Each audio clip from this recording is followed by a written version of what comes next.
Look at you guys. It's like you've been shellacked since 1997. I thought you'd grow up by now. What, like you? Jeremy Piven, we met at Entourage. Good to see you again, my friend. Good to see you, buddy.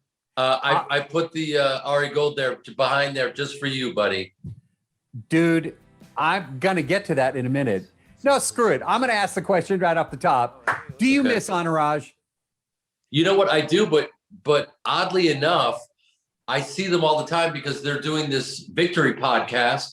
So they have me on, and I just did like a karaoke version of one of my scenes, and so it's very surreal. I feel like we're living it all over again, and people get to kind of spend some time with us again and see us do scenes. So it's like with podcasts, it's like this new way of communicating with people in a long form.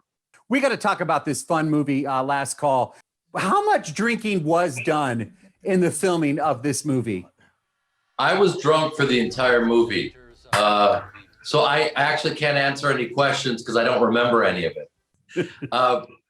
It's funny because the reality about drinking while you're performing is you just can't do it because you lose all your distance. You don't know, so you can't do it. So they're not real beers, but hanging out with Bruce Dern, who's in it, who plays Coach, there's a guy who's been nominated for Oscars and he's been acting for over 60 years. And he's a legend, he's a genius. And I couldn't stop asking him questions. And we had an incredible time with him. The great Taryn Manning is in it. The cast is unbelievable. Really, really funny guys like Jamie Kennedy. And this movie I think, and you tell me what your take on it is, but I think it's a perfect movie for these times. You brought up Bruce Dern, and it's in my notes. What is it like to watch somebody like that in action? Because he's just great.